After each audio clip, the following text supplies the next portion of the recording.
Hi there, I'm Dr. Tracy. I'm a psychologist and couples therapist, and for the past almost 2 decades, I've been working with individuals and couples, helping them to improve their relationships, build healthy communication skills, and to set boundaries with people in their life, including their in-laws. It is my hope that my videos and my channel here will help you to build those healthy communication skills and learn the tools that I teach the people in my office every single day. Let's move into today's video. Today, we're talking about one of my favorite topics, and that is around couples coming to me wanting me to solve their problems. The dishes, the travel incident that happened at the airport, and the security line, the parenting issue, or problems with their in-laws. But as a couples therapist with nearly 2 decades of experience working with couples and researching emotionally focused couples therapy, I've come to learn that it is never about the issue at hand. And I like to remind people that it's not about the dishes. So today we're going to dive into understanding those 3 common negative interaction cycles that couples often find themselves stuck in. And I'm also going to talk about one of the most important things that we need to do when it comes to identifying those cycles. Now, understanding these cycles is incredibly important when it comes to improving our relationship connection and our communication. These cycles result because of unmet needs and longings and increased negative affect. And what we know from the research is that these cycles lead to greater disconnection. Now, here's something that is so important. If anyone ever says, why should we be working on our relationship? We actually know from research that chronic relationship distress is connected to higher rates of negative mental health experiences and chronic health conditions. This is so important when we think about how we experience our day-to-day stressors and how that connects to how we do in the world. Now, these cycles are self-reinforcing. And so a lot of people come to me saying, well, you need to change him, or if she would just stop doing. And actually, I encourage partners, and this is the important piece around couples therapy, is that it's not about blaming each other for what's happening between you two, but instead it's about understanding that you are stuck in this cycle. And instead of going you versus me, it's you and me against the cycle. Now, these cycles will sound like, I blame you, I get critical of you because you are so defensive. And the other person responds with, I am so defensive because you're so critical. So recognizing that you are in a self-reinforcing pattern is so important. I like to use the infinity loop to talk about this. And that the other piece here is to understand that when one person changes, there's an opportunity for the whole dynamic to change. Now, these 3 common cycles come from the work of Dr. Sue Johnson. She's the creator of emotionally focused couples therapy. Now, that first common cycle is what she calls find the bad guy. I also talk about this in terms of each person ups the ante, and it's like a blame pattern. This is when couples end up blaming each other, and as a result of that, the conflict escalates. And this cycle is something that is like finding who is right or wrong. And you go around and around in circles. You say, well, maybe if you would actually help out. And the other person says, well, last night you weren't even available too.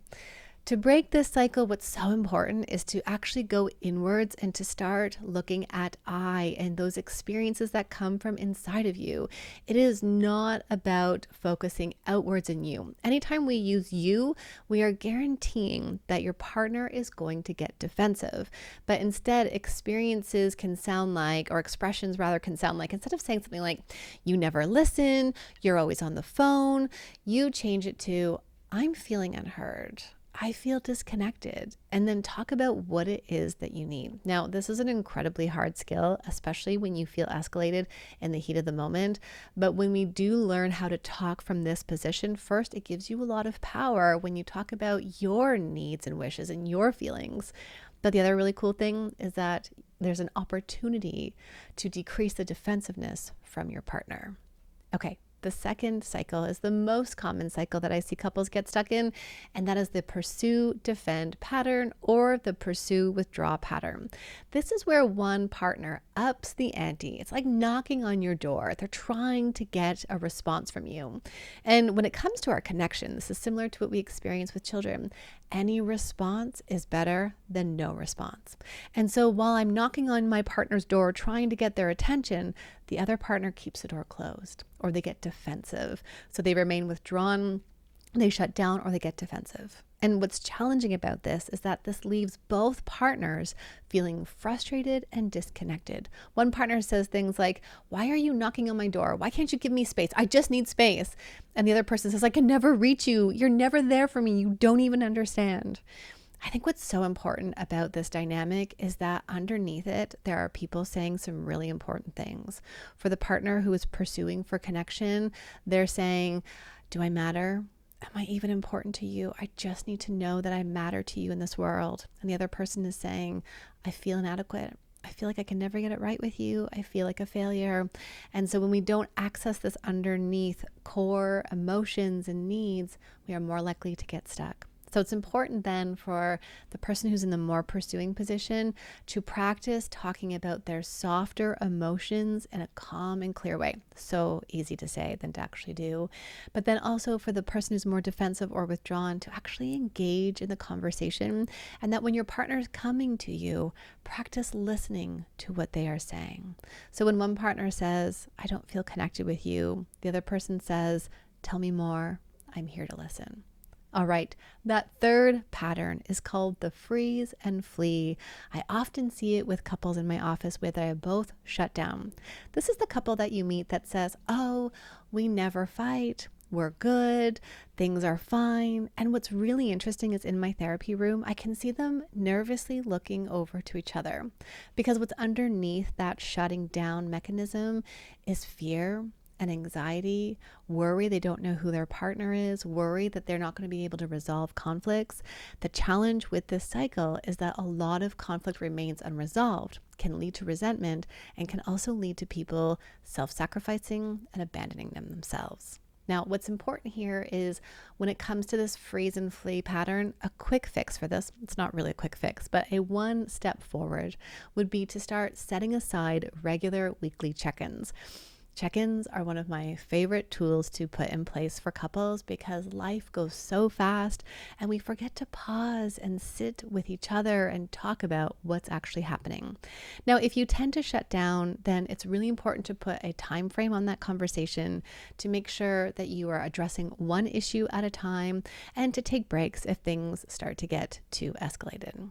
All right, now here is the other key thing that is so important for us to remember when it comes to our negative cycles. And that is that in order to change first, we need to learn how to recognize and stop the cycle. A lot of couples come to therapy wanting to be able to talk about the deeper stuff already.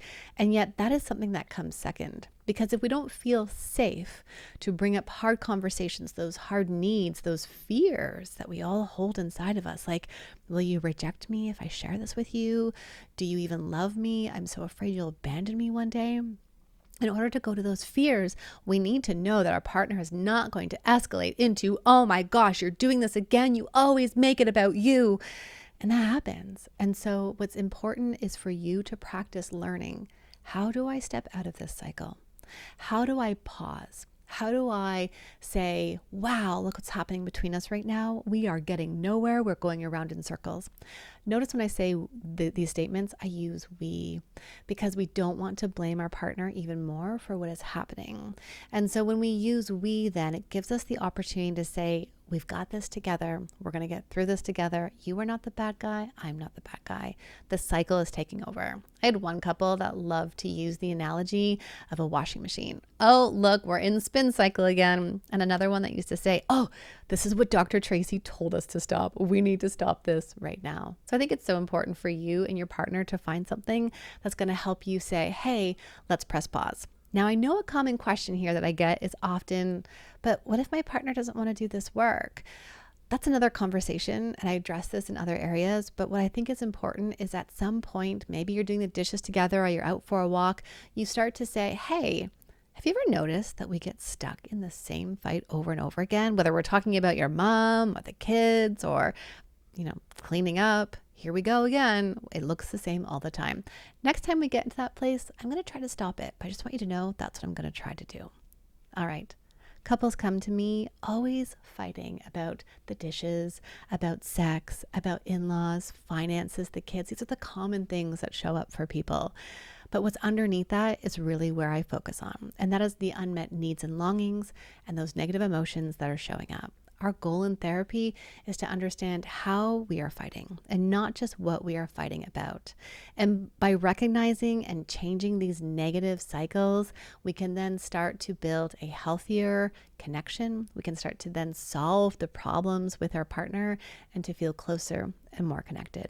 All right. Thank you for joining me here. If you found this helpful, don't forget to like and subscribe to my channel for more tips on helping you to build a stronger, healthier relationship. I'll see you next time.